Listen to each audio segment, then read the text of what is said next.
Бүрт үжин өглөөний хүнээрээ онцолж байна. Өглөөний мэнд хүргэе. Өглөөний мэнд. За, энэ өглөө хэрхэн эхлүүлсэн бэ? За, өнөө өглөө бол ямар ч байсан ийшээ ирэхээс өмнө нэг кофе уугаад тэгээд бас хэсэг юм харж байгаа л тэлэрлээ дээ. Тэг кафе гэж ярихлаар одоо кафе гүйсгэн байгуулсан хүний хувьд одоо кофений одоо нэг тийм үр нөлөөний талаар яриад байна.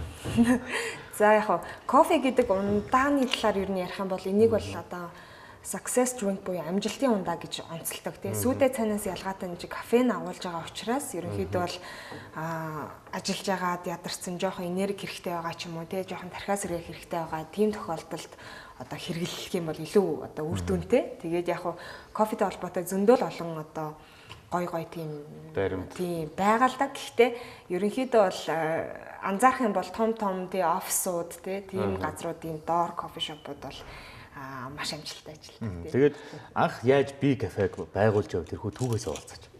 За 2015 оны эхэнд тэр чинь их сони бас юм а. 14 оны сүүлээс ахуулаад би за хувийн бизнес те одоо гарааны гэж нэрлээд байгаа тэр бизнесийг хийнэ гэж бодоод тэгээд хэсэг найзтайгаа нийлээд тэгээ хоорондоо ажилласаа бүгд гарцсан бүгд ажилгүй тэгээд лаа зөвшөөрлөгчтэй холбоо гэх юм байна. Тэгээ гудамжаар ингээл явж идэхтэй тэгснэ ядарч мадрал тэндээ сунааж мэнгээл тэгэл одоо кофе шопуудад орж суугаал санаагаа яриад яг юу хийвэл одоо илүү гоё болох вэ те гэдэг талаас нь ярьжсэн. Яг хамгийн анхных нь бол 2014 оны 8 сард яг MCS ажилласаа гараад тэгээд яасан бэ гэхээр ерөөсө хамгийн сүүлийн цалингаа аваад сэлэнгийн шаамрлаа үүргэвчээ үрээд ганцаараа явцсан зүгийн үзнэгээд тэгээд ерөнхийдөө бол энд байж захта тухайн ажиллаа хийж захта зүгий гэдэг амтны тэр амьдралын одоо цикл ба штэ нэг юм амьдэрдэг юм одоо тэр амьдралын хэм маяг зүгийн амьдралын хэм маяг гэдэг. Тэр ямыг нь үзмээр санагдаа. Тэгээ би ерөөс нэг ч удаа очиж үзег байсан учраас сэтгүүл дээрээс нэг зүгийн балны танилцуулган дээр байсан хүний утас руу яриад үлзээ сайхан гэдэг чи утас руу яриад тэнгүүтээ за би очлоо. Очиж зүгийг үзнэ. Тэгээд яа тэгсэн чинь хамгийн инээдтэй тэр чи бүр ингээд замдаа бөө юм болж байгаа богоноор л явж байгаа юм л та. Гэхдээ өглөө үүрийн 5 цагт буух хэрэгтэй байсан нь 5 цагаас 5 минут илүү унтаад тэ богондоо. Тэгээд нэг протеин нь дуудаагүй. Тэгэнгүүт экватор дээр буучиж байхгүй. Тэгэнгүүтээ тэр нь ч болсон юм билээ. Тэгээггүй бол одоо хар үүрээр тэ тэр чинь 8 сарын сүүл 9 сарын ихээр гэдэг чинь үүрээр бол харанхуй шүү дээ. Тэгээд шаамарт буугаад ингээд хаачгаач мэдхгүй л байхаас юм билээ л дээ. Тэгээд Сүхбаатараас буцах билет авъя гэдгийгсэн байхгүй. За одоо бас зардал гарах нь гэж хэдв 600 төгрөг. Айгуу гоё явах гэдэг. Автобусны мөнгөөр л ерөнхийдөө явчихад байна шүү дээ.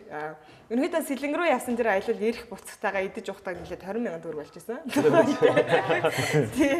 Тэгэхээр яг тэнд очиод тэгээд нөгөө зүгий гэдэг амтнаа үзэж байгаа тий. Тэгээд тэрний дараа яасан бэ гэхээр за ерөөсөө л ямар нэг байдлаар бусдад ээлтэй тустай бизнес байж болох юм байна. Тэр нь тэгээд яг зүгийний амьдралын хэм маягийг агуулсан бизнесийн загвартай байж болох юм байна тий. Нэг найз маань тэгжсэн. Яг жил усны дараа бид нар 2 дахь салбараа нээжсэн л да. Тэгээ 2 дахь салбараа нээхэд чи ингээд амар хурдан 2 жилийн хугацаанд 2 салбар нээчлээ. Яаж ингээд ингэсэн бэ? Тэгэхээр би зөв дааж өгнөд аргагүй штэ чи машин аваад би болохоор салбар нэгэд авч гэсэн.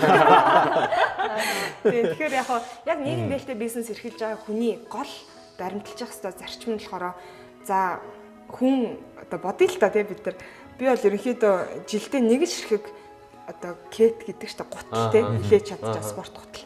Улын цоолж чадахгүй ш тэрийг ингээд өдөр болгон өмсөөч улын цоортлын өмсөж чадахгүй те.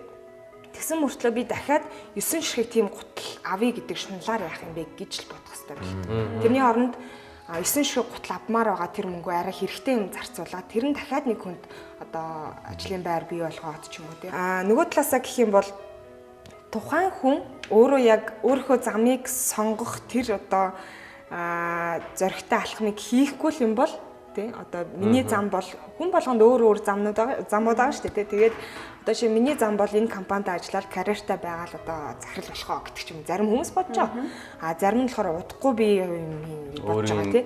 Тэгэхээр яг хуу миний хамгийн одоо намайг зоригжуулсан ч юм уу те тэр зүйл маань юу байсан бэ гэхээр нэгдүгээрт би зүгээр л тийм нэг дурлж исэн юмнуудаа хиймээр байсан. Хамгийн дуртай байсан салбаруудаа ажиллаж үзмээр байсан тий.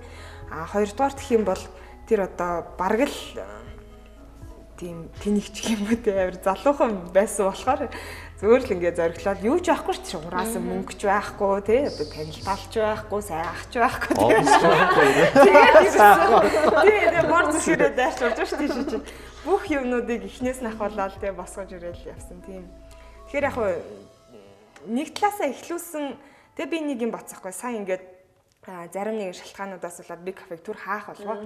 Тэгээд хаасан чинь ер нь хүн хийж үзлээ гэд хийж алддгүй мэн гэж бодсон. Одоо тэр ингээ хаагдсан байлаа ч гэсэндээ тэр бол хийцэн аль хизээний биднэрээ хөдөлмөрлөсөн тий багаараа ажилласан түүх тэнд явж байгаа. Хинч тэр түүхээ яриад хаанч одоо нүүр бартам дараагийн төсөл авах тийм боломжтой юм билээ. Ер нь бол тэгэхээр хийж үзлээ гэд юроос алддаг юм лээ. Асар их хуримт одоо туршлага хуримтлагдаж байгаа. Туршлагын хуримтлал үүсэж байгаа юм тий. Тэн дээр чинь тэгээд тий хамгийн анх бол ерөөсөө өөрсдөө баристагаа игээл те багаараа ингээл өөрсдөө өглөө болгон босоол тэнд ч очиж онгоолгоол те тэгснээс сүүлдээ хоол гаргадаг болохыг хоол зарах юм бол арай гайг болох юм шиг байна гэж игээл те эхлээд ерөөсөө кафе руу төвлөрөөдсөн байхгүй энэ бол кафе гэж бододсон.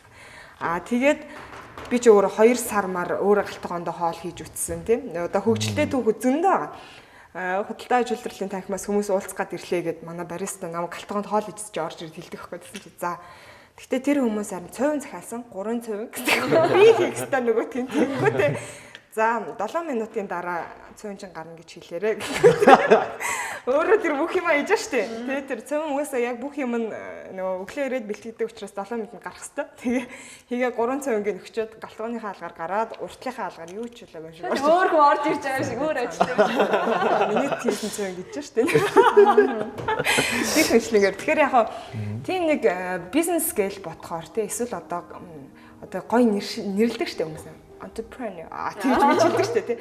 Тэр ийм нэг cool юм шиг эсвэл амар тийм монголоор лаг юм шиг тэгэж харагдах гэдэг тэр нөхцөл байдлууд яг үндэ бодит амьдрал дээр хийж байгаа бүтээж байгаа тохиолдолд бол шалаарчхаас ахуулаад тий.